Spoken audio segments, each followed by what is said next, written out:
It's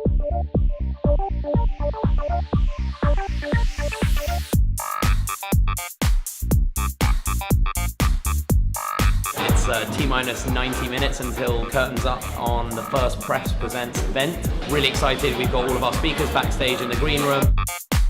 All of us speakers are going to be talking about how to motivate yourself, how to have better work life, how to have better life-work balance. I'm a little bit nervous to be hosting the evening. Hope I don't mess it up. Okay, see you on the other side. Next up, Lucy Beresford, a broadcaster, writer, psychotherapist. Lucy advises people in the public eye on issues around stress, fame, addictions, performance anxiety, and confidence.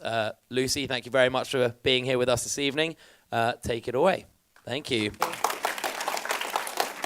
Hi everyone, thanks so much for coming. It's really good to have you here. Obviously I'm here as a sex expert, whatever that might mean. Not going to get very graphic tonight, unless you want me to.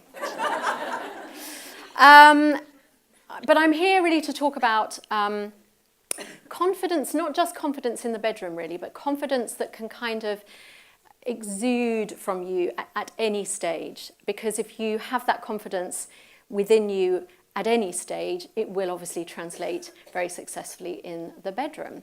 Now we can all probably think of people that we know, somebody that we know, maybe somebody in the public eye, maybe somebody in our close network, who isn't conventionally attractive, but there's something very compelling about them.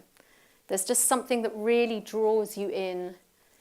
Maybe they are very sexy, or maybe they are just very, very appealing in the way that they carry themselves. When you see those four women, they are clearly, luckily, much older than me, much older than I am. But there's something about those women. I wonder if anyone could call out what they're getting from that image. Confidence. Don't care what anybody thinks. Individuality. You're getting the idea. There's something very compelling about these four individuals. They're all looking at the camera with a very direct gaze, but there's also something about the way in which the colours they've chosen, the clothes they've chosen, perhaps even the poses that they've chosen, which seem to defy the image that we might ordinarily have of an old woman, an older woman. What you can take away from that is a very good lesson for yourself, which is that if you love yourself, if you come from a position of being very secure in knowing your worth and knowing that you have a value, it just gives off this aura of confidence. Again, it's not necessarily about the product, it's just about the gaze of Kate Moss looking at the camera. She's got this very kind of leonine hair, which I gather is actually achieved with masses of bulldog clips at the back of the scalp. But let's not even go into the artifice of advertising.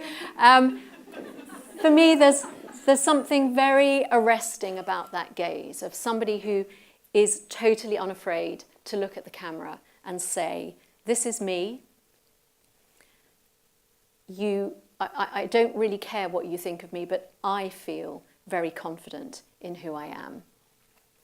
Now, how could we actually garner something of that for ourselves? How do you actually create, if you like, that aura of confidence for yourself? I call this the Stiletto Effect. Because men, you'll have to trust me on this one, when a woman puts on a pair of high heels, her whole silhouette changes. Your boobs stick out a little bit more, your bum sticks out a bit more, you kind of have to wiggle when you walk, depending on the height of the heels. Everything is accentuated on the feminine. And there's a lot of anecdotal evidence to suggest that when a woman herself puts on a pair of high heels, she just feels a little bit more polished, a little bit more groomed, a little bit more in control of her life, all simply from having put on a pair of high heels. I'm a psychotherapist. I spend a lot of time working with people, trying to get them to a place where they feel good about themselves.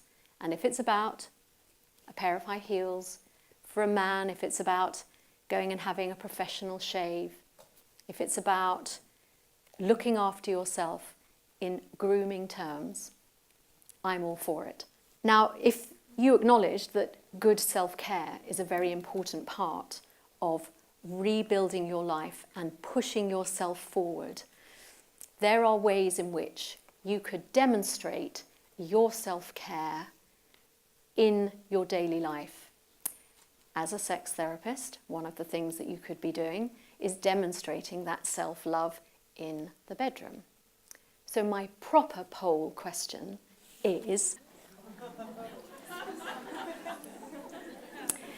so do get out your little handsets. Obviously, the key to your sense of self-worth is very much about the loving things that you would do for yourself. So why, in particular, would it not be, for example, to learn those masturbation techniques? I think, personally, that everybody should be masturbating at least once a day. It releases the most amazing, no joke, if you haven't done it already today, you have just over 3 hours, and the chairs are very comfortable. But there's something it's a great self-soother.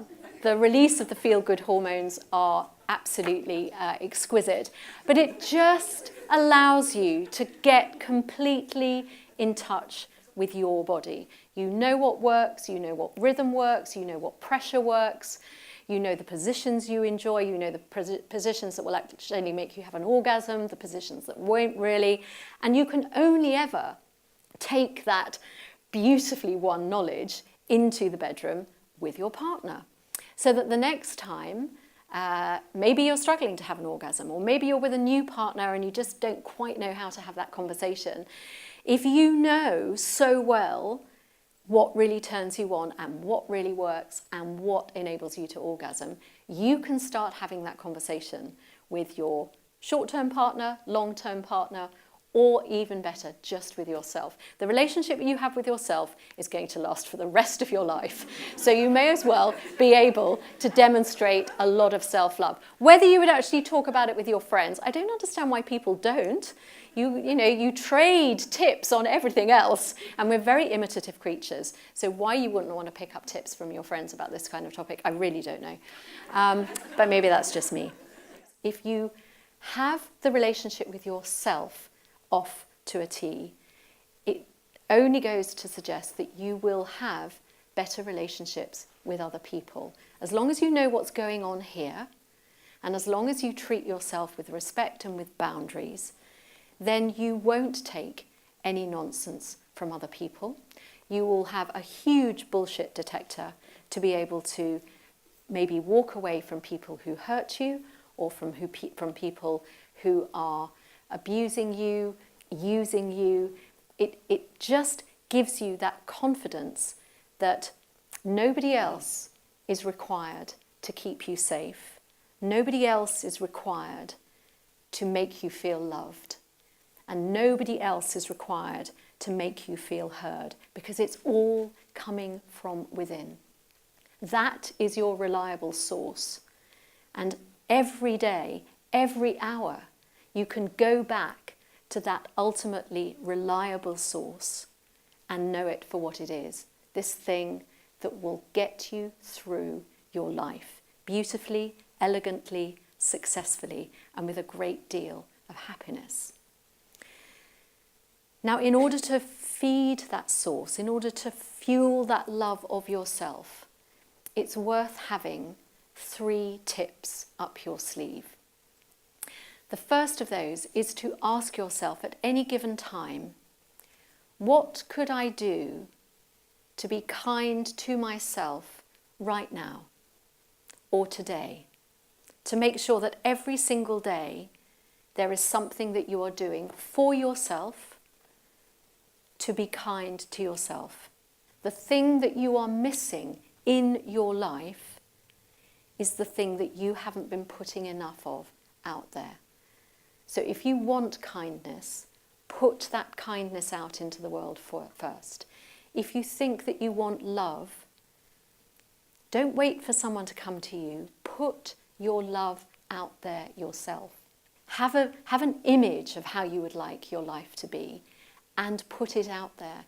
Put those vibrations out there, because the universe always says yes to the thing that you put out there. If you put out there fear, anguish, anxiety about money, anxiety about love, hey presto, that's what you're going to get. You're going to get that anxiety. You're going to get that fear coming back. What you have to do is empower yourself and put what you want out there, because that is what we could all be doing, loving ourselves. And the reason why I have brought this together in this talk about motivation is that there is nothing more motivating than empowering yourself to know that you can do it. From your empowerment will come your motivation.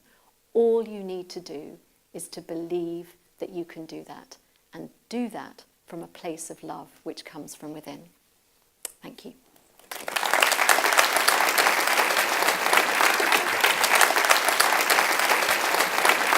Thank you so much. That was amazing.